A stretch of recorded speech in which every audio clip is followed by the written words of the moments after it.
할렐루야.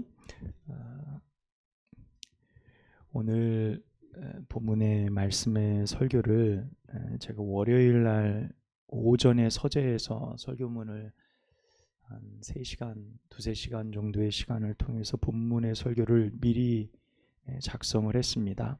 제가 오늘 모임이 있어서 서울에 다녀올 일이 있어서 오늘 미리 설교문을 작성을 했는데, 그런데 오늘 우리가 함께 나눌 이 설교의 내용이 어젯밤과 오늘 우리나라에 일어났던 지금 계엄령 선포 때문에 나라가 지금 난리고 세계에서도 우리나라를 바라보는 입장이 지금 매우 안타까운 상황, 전대미문의 사건이 40년 전 이후에나 이런 일들이 일어났었는 전에나 이런 일들이 일어나게 된 이 상황이 굉장히 안타까운데, 오늘 본문 말씀이 오늘 사건을 꼭 예견한 것처럼 말씀의 내용이 구성되어져 있습니다. 오늘 내용이 자금의 대한민국의 상황이 너무도 안타깝고요. 그리스도인으로서 더욱이 나라를 위해 기도하고 우리가 하나님을 두려워할 줄 알아야 되는데, 이 시대의 위정자들이 하나님을 두려워할 줄 몰라요. 하나님을 두려워할 줄 모르는 그런 모습들이 너무나도 많이 있는 것, 그것을 보며 또 한편으로는 우리는 하나님을 얼마나 두려워하며 살아가는가, 우리는 그리스도인이라고 말하면서 우리는 어떠한가를 돌아보는 그런 시간이었습니다. 우리가 오늘 에스더서 9장을 함께 읽었죠. 9장은 하만이 제비 뽑아서 유다인을 진멸하려고 얻은 그 날이 도래했음을 먼저 알려줍니다. 그 달이 언제죠? 12달 아달월 13일 되어지는 날입니다. 사실 이 날을 기다리던 사람들이 있었어요. 이 날을 기다리던 사람들은 우리가 잘 알듯이 누구입니까? 유다인들을 죽이려던 사람들, 유다인들을 죽여서 그들의 재산도 탈취하고 내가 원하는 것은 다 이루어야 되겠다라고 생각했던 그들이 기다린 날은 어떤 날입니까? 욕망의 날이었죠. 욕망의 날.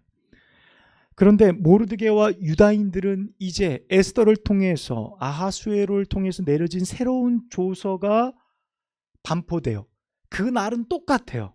하만이 정한 그 날은 똑같은데, 일부는 그 날을 유다인을 진멸하는 날로 생각했고, 또 한편으로는 진정한 승리와 해방의 날로 그 날을 기다리게 됩니다. 자, 1절이 우리에게 말해주는 것은 굉장히 대단한 시각차, 그런 일들이 있었는데 이제 입장이 이토록 변화되었다는 사실을 우리 가운데 먼저 말해주게 됩니다. 모든 것이 완전히 역전된 그날, 유다인들이 얻었던 승리는 사실 상상할 수 없었던 결과였고요. 그것을 통해 모든 유다인들이 평안하고 또한 민족의 정체성을 세워갈 수 있는 놀라운 기틀을 마련한 그날이 바로 어떤 날입니까?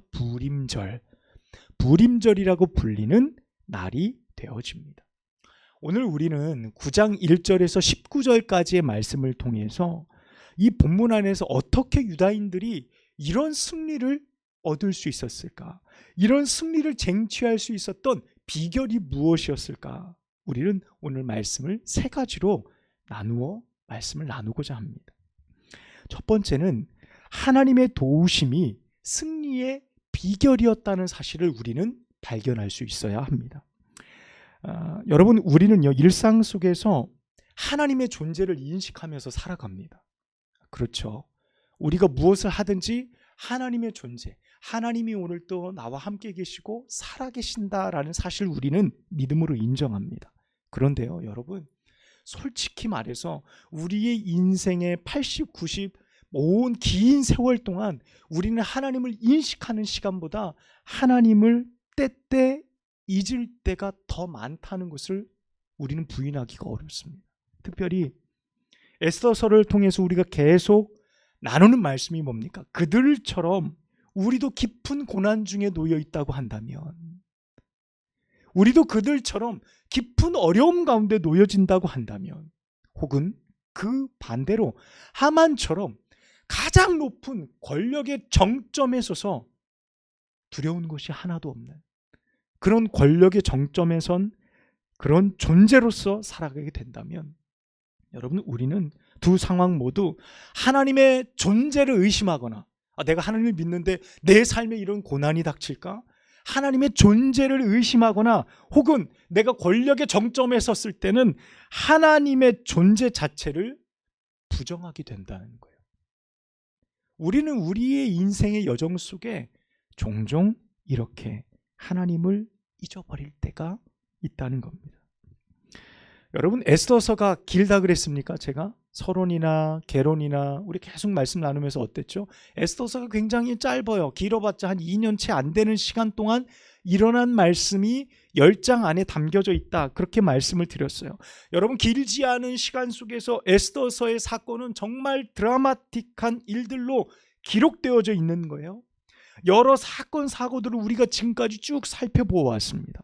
그러면서 인간이 판단하고요, 자신의 정치력을 동원해 혹은 인생의 경험을 통해서 자신 뜻대로 무엇인가를 하려고 막 시도하는 일들을 우리가 계속 보는 거예요. 그것이 하만이라는 절대 권력을 가진 사람의 이야기이든 아니면 나의 안전을 추구하기 위해서 작은 나의 어떤 직책이든 나의 안녕과 평안을 지키기 위해서 무엇을 동원하든 말이죠. 여러분, 하지만 이 두 가지 경우 모두 다 어떻습니까? 내 뜻대로 되지 않는다는 사실을 우리는 마주한다는 거예요. 내 마음대로 되어지지 않는 거예요. 우리가 다루는 대표적인 인물이 하만이라는 인물 아닙니까? 여러분, 페르시아 제국의 모든 유다인들을 단 한 날 멸절시키고 그 민족을 완전히 돌이켜버리겠다라는 하만의 음모가 사실 완성된 거나 다름없어요. 왕의 동의가 있었고 그곳에 드는 모든 재정을 마련해 놓고 모든 곳에 조서를 내서 모든 상황을 만들어 놨으니 이제 모든 것이 완성된 거나 다름없어요. 여러분, 그런데 그 완성된 것이 에스더라는 연약한 여인을 통해서 하루아침에 물거품이 되는 거예요. 그리고 나서 그 거대했던 권력이 하루아침에 나무에 달려 비참하게 끝나게 됩니다. 여러분, 이렇게 될 것이라고 누가 알았겠어요? 어젯밤만 해도 나는 왕 다음의 권력자였는데 내가 나무에 달려 그날 그 다음날 저녁에 죽을 것이라고 누가 예측할 수 있었겠냐는 거예요. 여러분, 그래서 사람들은요, 인생 혹은 우리 인생의 계획을 바라보면서 한 치 앞도 알 수 없는 안개와 같다, 그렇게 혀를 내두르는 것 아니겠습니까? 여러분, 하지만 이 모든 일들을 우리는 바라보면서 이런 것들이 우연하게 일어난 일이야, 인생을 살다 보면 그런 일들이 일어날 수도 있어 라고 치부해서는 안 돼요. 여러분, 우리는요, 그 상황 속에서 때로는 우리가 이해하지 못하는 상황 속에서 하나님을 발견할 수 있어야 됩니다. 세상의 위정자들, 자신의 권력과 힘으로 세계를 움직이고 그것이 성취될 수 있다라고 굳게 믿는 거예요. 우리 대한민국에서 지금 일어나는 모든 일들이 내가 하면 된다라고 생각하는 그들의 교만이죠. 여러분, 그렇게 해서 전쟁도 벌이고요. 저 러시아와 전쟁이 벌어지잖아요.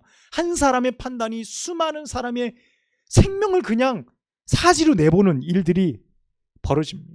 누구는 숨어서 범죄를 저지르며 자신의 야욕을 채워가는 수많은 일들이 일어납니다. 여러분, 하지만 우리 그리스도인들이 바라보는 관점 무엇입니까? 일어나는 모든 것에 대한 믿음, 우리가 가진 유일한 믿음이 뭐예요? 여러분, 그런 상황 속에서도 하나님은 도우신다는 거예요. 하나님은 살아계셔서 하나님의 일을 이끌어 가신다는 사실이에요. 아무리 세상의 정점에 선 권력자가 어떤 것을 자기의 뜻대로 하려 해도 결국 하나님의 뜻대로 이루어진다는 사실입니다. 우리는 쉽게 생각할 때가 있어요. 누가 그렇게 될 줄 알았나? 어떻게 이런 일들이 일어날 수 있지? 이건 정말 기적이야! 라며 이런 놀라운 일들을 만날 때 우리는 이런 말들을 자주 쏟아내곤 합니다. 여러분, 하지만 여러분, 우리의 인생의 배후 속에서 우리 뒤에서 도우시는 하나님을 우리는 만나야 돼요. 우리는 발견할 수 있어야 됩니다. 여러분, 2절 말씀, 2절 하반절 말씀 우리 함께 보도록 하겠습니다. 모든 민족이 그들을 두려워하여 능히 막을 자가 없고. 아멘. 이렇게 기록합니다. 여러분, 얼마 전까지만 해도요, 유다인을 두려워하는 사람은 아무도 없었어요. 12월만 돼봐, 12월 13일만 돼봐, 내가 너 죽이고 너의 가진 모든 재산 다 내 거로 만들 거야. 엄포를 놓으면서 그날만 기다리지 않았겠어요? 벌벌 떨던 이 유다인들. 여러분, 그런데요, 어떻게 바뀝니까? 오히려 그들을 죽이고 빼앗으려는 사람들과 조세의 명령을 따라 막 광원원들조차 모두 다 그들의 편이 되었는데, 여러분 어떻게 돼요? 완전 상황이 바뀌어 버리는 거예요. 모든 사람이 유다인을 두려워해요. 그래서 말씀해 보니까 어떻게 해요? 유다인 되는 사람이 많았더라. 그렇게 돼요. 8절 마지막 끝에 17절 보십시오. 유다인 되는 자가 많더라. 8절 끝에 이렇게 되어져 있어요. 조서가 내려지면서 모든 지방관들, 3절 말씀에 보면 지방관 대신들, 총독들조차 모르드게를 두려워하는 존재로 인식하기 시작하는 거예요. 여러분, 이런 불가능한 상황들, 어떻게 이런 일들이 일어날 수 있지? 라고 생각할 때 우리는 한 번 더 생각해야 됩니다. 이는 불가능 속에서 일하시고 도우시는 하나님을 만나는 시간이기 때문에 그래요. 할렐루야. 곧 하나님이 도우시면 능히 막을 자가 없다는 거예요. 2절 말씀처럼 하나님이 도우시면 막을 자가 없다는 말씀이 2절의 말씀이에요. 비록 이스라엘 백성이요 범죄하여서 하나님 말씀 어기고 하나님 두려워할 줄 모르고 지멋대로 살다가 나라가 멸망한 거 아니에요? 바벨론이라는 나라한테 처참하게 멸망당해서 지금 끌려왔어요.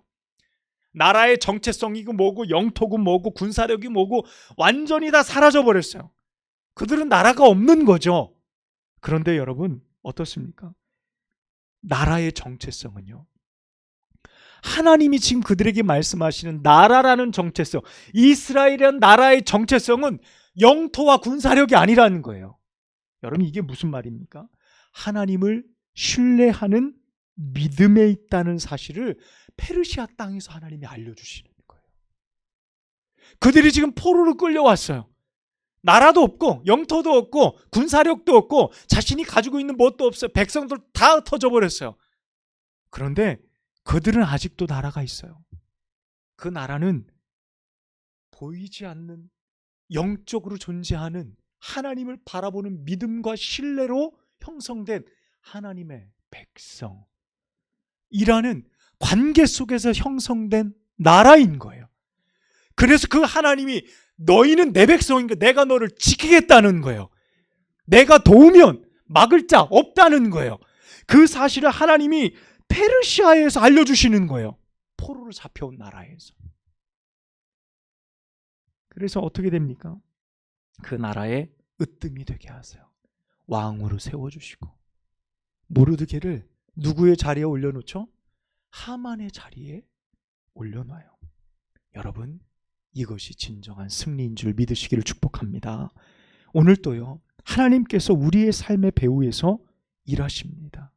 여러분, 내가 무엇을 소유했느냐, 어떤 환경에 있느냐의 문제가 아니라 내가 하나님을 지금도 신뢰하고 있느냐의 문제예요. 전혀 다른 관점이라는 겁니다.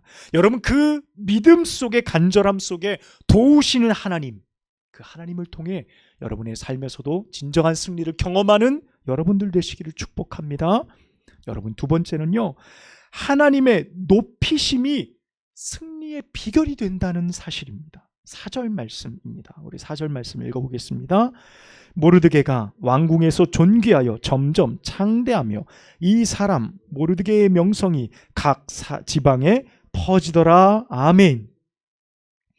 여러분, 우리가 에스더서를 읽으면서 정말 귀한 사실을 발견합니다. 여러분, 그것은요, 에스더서의 주인공이 반드시 에스더만이 아닌 모르드게도 역시 진짜 주인공이다 라는 사실을 우리는 함께 발견하는 거예요.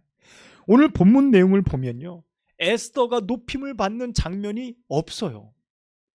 진정한 이 이스라엘의 승리의 날, 불임절이라는 어마어마한 명절을 그들이 제정하는 국가적 기록을 하고 있는데 에스더를 높이는 게 하나도 없어요. 에스더의 이름이 드러나는 것이 아니라 누구의 이름이 높아집니까? 모르드게의 이름이 창대해지는 거예요. 그의 명성이 각 지방에 퍼지는 겁니다.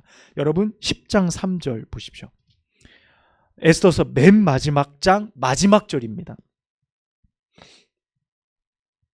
10장 3절 시작. 유다인 모르드게가 아하수르의 왕 다음이 되고 유다인 중에 크게 존경받고 그의 허다한 형제에게 사랑을 받고 그의 백성의 이익을 도모하며 그의 모든 종족을 안위하였더라. 아멘. 여러분 뭐라고요? 그가 왕 다음이 됐다. 왕 다음이 됐다. 모르드게라는 인물, 에스더라는 그늘에 가려져 있었지만 사실 에스더를 에스더 되게 만든 사람이 바로 모르드게라는 인물입니다. 여러분 사실 그도요 페르시아에 잡혀오면서 인생의 고난이 찾아온 거죠. 사촌 여동생이었던 에스더와 함께 그의 가문은 몰락해버렸고 희망이 없는 거예요. 그가 유다에서 얼마나 잘 살았든지 그가 어떤 가문의 사람이었든지 이 땅에 페르시아 땅에서는 아무런 의미가 없는 거예요. 똑같이 노예였을 뿐이에요. 그러니 여동생인 에스더가 왕후의 후보로 올랐을 때 야, 우리가 유다인인 것을 드러내지 말자. 정체성을 드러내지 말고 감추었어요. 물심양면 그를 도왔습니다. 그러면서 그가 선택한 것이 그때까지만 해도 뭐냐면 페르시아에서 우리도 안전하고 그래도 평화롭게 정착하기를 꿈꿨던 사람이에요. 평범한 사람들이에요. 우리들처럼 말이죠. 적절하게 거짓말도 하고 적당히 나를 숨길 수도 있던 사람이에요. 그런데 그의 정체가 어떻게 드러납니까? 하만이라는 사람, 아말렉 족속의 후손 앞에 나는 무릎 꿇지 않는다는 절개를 보이는 거예요. 목숨 건 사투를 벌이잖아요. 그동안 자신이 페르시아 땅에서 이루었던 모든 것을 다 포기하면서까지 내 정체성을 지키겠다고 선언한 거예요. 여러분 그게 어떤 거라는 겁니까? 내가 하나님의 백성으로 아말렉 족속에게 무릎 꿇지 않겠다는 거예요. 나는 하나님을 믿는 사람으로 세상 가운데 무릎 꿇지 않겠다는 자신의 소신을 드러내는 거예요. 여러분 그 모르드게 한 사람의 소신 때문에 지금 유다인 전체가 다 죽게 생기게 된 거죠. 그 조서가 그렇게 해서 내려진 거기 때문이에요. 그럼에도 불구하고 조금의 타협도 협상도 모르드게에게는 없었어요. 세상의 권력에 한없이 머리를 조아리고 아부하는 사람들이 지천에 널려 있었을 때 모르드게는 무릎 꿇지 않는 거예요. 그런데 여러분 참 놀랍죠. 모르드게가 유일하게 무릎 꿇던 때가 있어요. 유일하게 무릎 꿇고 향한 곳이 있었어요. 굵은 베옷을 입고 재를 뒤집어 쓰고 하나님께 무릎 꿇는 거예요. 하나님께. 여러분 세상 사람들이요 우리 그리스도인들을 바라보면서 야, 너 참 믿음이 고집스럽다. 너의 믿음이 참 이기적이다 라고 손가락질 할 때가 있어요. 시대가 갈수록 더 그럴 겁니다. 이것이 나의 욕망이 아니라고 한다면, 나의 욕심을 이루는 것이 아니라고 한다면 우리는 고집스럽게 우리의 믿음의 절개를 지킬 줄 알아야 돼요. 내 믿음을 지킬 줄 알아요. 때로는 당당하게, 때로는 강당 있게, 강직하게 내 믿음을, 나의 소신을 굽히지 않는 거예요. 사람들 앞에서 엄마는 왜 예수만 믿어? 너 엄마는 왜 교회만 나? 예수가 길이야. 예수가 생명이야. 예수 믿어야 구원받는 거야. 다른 길은 없어. 강단 있는 나의 소신. 내가 이기적이다. 그런 비판을 받아도 여러분 무릎 꿇지 않는 나의 믿음의 결단이 있어야 된다는 거예요. 그리고 우리는 하나님께만 무릎 꿇는 거예요. 우리는 하나님 앞에만 엎드리는 거예요. 그분만 경배하는 겁니다. 사랑하는 여러분, 바로 세상에 무릎 꿇지 않는 이 절개 있는 믿음이 하나님 앞에 귀한 겁니다. 하나님 앞에 상달되는 거예요. 하나님께서 이 일을 통해서 모르드게를 높여주시는데 여러분, 자신을 핍박했던 사람의 자리를 대체해 버려 주세요. 할렐루야. 하만이 왕 다음이었는데 정확하게 하나님이 하만의 집을 관리할 수 있도록 모든 권한을 모르드게에게 다 주었고요, 하만의 모든 권력의 자리를 그대로 모르드게에게 그것을 하나님께서 주십니다. 여러분, 놀랍지 않습니까? 세상에 타협하지 않고 하나님만을 높이는 자를 하나님은 이리 높여주신다는 사실이에요. 하나님께서 이렇게 높이는 자가 여러분 진정한 승리자입니다. 사람이 자신의 힘으로 꾸역꾸역 누구를 밟고 눌러서 올라간 권력의 정점은요, 언제 무너질지 알 수 없어요. 그것처럼 불안한 것이 없어요. 그런데 하나님이 올려주시고 높여주신 것은요, 하나님이 내려오라고 말하시기 전까진 건드릴 자가 없다는 사실입니다. 여러분, 우리도 세상에 무릎 꿇지 않고 오직 하나님만을 경배하는 믿음으로 나아갑시다. 그럴 때 하나님께서 우리를 높여주실 것이고 우리에게 진정한 승리를 허락하여 주실 줄로 믿습니다. 마지막 세 번째는요, 하나님의 도우심을 기억하는 것이 진정한 승리의 비결이라는 겁니다. 17절에서 19절까지 말씀이에요. 여러분, 아달월 13일과 14일 이틀 동안 유다인들이 자신들을 괴롭히던, 자신들을 미워했던 대적들을 진멸합니다. 몇 명을 진멸하죠? 무려 7만 5천 명이었다고 16절에 기록하고 있어요.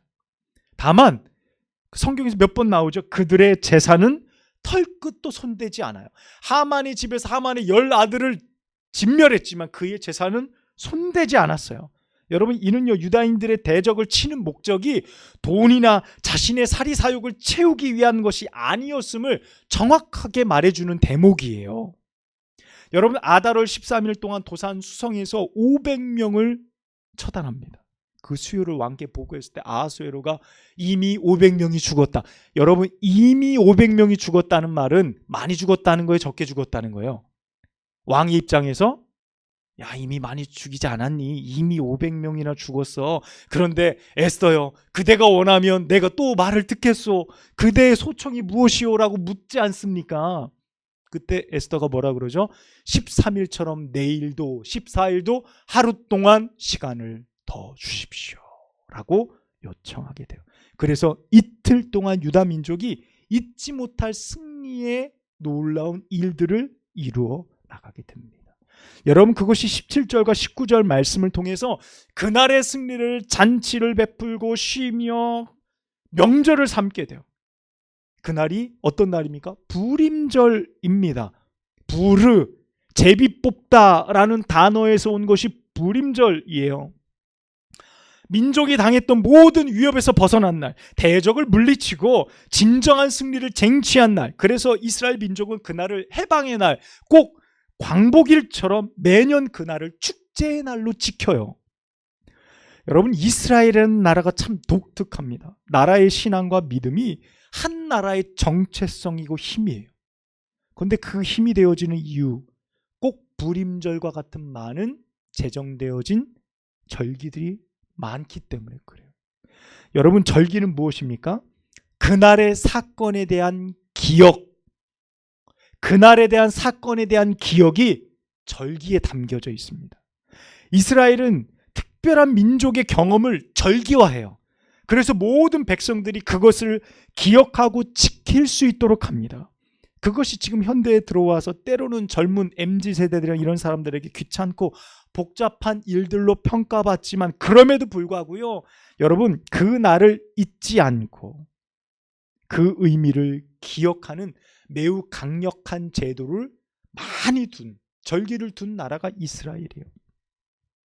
여러분, 절기는 기억을 부릅니다. 기억을 소환해요. 그 기억 속에서 일어났던 승리의 이유를 되묻게 됩니다. 그날 우리가 어떻게 이겼지? 그날 우리는 어떻게 승리했지? 누군가 부림절을 경험하지 못한 후대에게 그날의 승리의 이유를 설명할 때 반드시 하나님의 도우심을 말하지 않을까요? 그때 우리가 우연치 않게 왕의 눈에 띄어서 왕후가 됐고, 우연치 않게 하만이 실수를 저질러서 그가 자빠지고 나무에 달려 죽고, 조서를 쓸 수 있게 됐다. 모르드게라는 특별한 인물이 나타나서 우린 그렇게 된 거야 라고 불임절을 기록해 놓지 않아요. 불임절이라는 절기 아래 우리 민족을 구원한 하나님, 하나님의 일하심과 도우심을 그들은 기록해 놔요. 그때 당신들이 그곳에서 어떻게 그렇게 승리할 수 있었습니까? 묻는 자들에게 기억을 소환해내는 거예요. 그 기억 속에는 누가 담겨 있죠? 하나님이 담겨 계신 거예요. 불가능한 상황 속에서 역사하신 하나님의 도우심이 불임절을 지키겠다는 놀라운 간증들이 막 쏟아져 나오는 거예요. 그 민족은 하나님에 대한 정체성으로 살아가게 되는 겁니다. 그렇게. 사랑하는 여러분, 진정한 승리의 비결은요, 나의 삶 속에서 오늘도 함께 계시고 도우셨다는 하나님의 사실을 여러분이 기억해내는 거예요. 그 흔적을 갖는 거예요. 내가 이렇게 살아온 거, 너희들이 이렇게 평안하도록 살아가는 것이 엄마 아빠가 죽도록 고생해서 한 거야. 너희도 그렇게 성실히 살아야 돼. 여러분, 이런 가르침이 아니에요. 여러분의 수고는 잠시 좀 내려놓고 하나님이 도우신 거야. 하나님이 이렇게 도우시는 거야. 그때 그 어려움 속에서 엄마가 이렇게 살고 내가 살고 이렇게 우리 가족이 살 수 있었던 것은 하나님이 나를 붙드시지 않으셨으면 불가능했어. 우리 가정이 그래서 일어선 거야. 여러분, 기억하시고 가르치셔야 되는 거예요.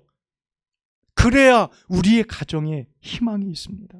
그것을 구체화하고요, 그런 이야기들이, 그런 스토리들이 아이들이 자라면서 자연스럽게 아이들의 삶에 스며들 수 있도록. 그래서 아이들이 컸을 때 예전에 어머니가 내게 말씀해 주셨던 거, 아 그래, 어려움 속에서 하나님이 도우셨다는 거, 그 사실을 기억해낼 수만 있다고 한다면 그 아이는 되는 거예요. 그 가정은 되는 겁니다. 그것이 승리가 아니고 무엇이겠냐는 거예요. 여러분, 오늘 19절 말씀처럼 뭐라고 됩니까? 서로 예물을 주고 잔치를 베풀고 즐거이 먹고 기념하는 날이 되는 거예요. 여러분, 이 날이 단지 과거의 일을 회상하는 작업이 아닙니다. 절기는요, 엄마 아빠 예전에 죽도록 고생했어, 옛날 이야기 끄집어내고 또 끄집어내고 그런 얘기하는 게 아니에요. 과거를 회상하는 게 아니에요. 하나님께서 오늘도 살아계셔서 내 삶을 도우신다는 이야기가, 과거의 이야기와 현재와 미래의 이야기가 하나가 되는 거예요. 하나님이 이렇게 도우셨고 지금도 도우시고 앞으로 너희가 살아갈 너희의 인생도 하나님이 도우실 거야. 여러분이 증인이 되는 거예요. 그렇게 말할 때에 그들의 삶에 놀라운 일들이 일어나게 돼요. 그 도우심이 과거에 머무르지 않고 지금도 유효하고 그 사실과 능력이 우리의 삶에 실제로 일어난다는 확증. 여러분, 그 믿음이 진정한 승리로 우리 가운데 다가올 줄로 믿습니다. 할렐루야. 여러분, 이 세 가지 믿음의 놀라운 승리의 비결이 여러분의 삶에도 온전히 일어나시길 주님의 이름으로 축복합니다. 기도하겠습니다. 하나님 아버지, 감사합니다. 오늘 에스더의 말씀을 통해 우리의 삶에 주신 거룩한 말씀, 특별히 승리의 세 가지 비결을 우리 가운데 말씀하시니 감사합니다. 하나님이 우리를 도우셨다는 사실, 하나님이 우리를 높이셨다는 사실, 우리가 하나님의 도우심을 기억하는 그 사실, 모든 것이 우리의 삶의 진정한 승리의 비결이 되도록 인도하여 주옵소서. 그리하여서 우리 한마음교회에 속한 모든 믿음의 지체들, 그들의 가정 속에 놀라운 이 승리의 비결이 그대로 일어날 수 있도록 축복하여 주옵소서. 예수님의 이름으로 간절히 기도하옵나이다. 아멘.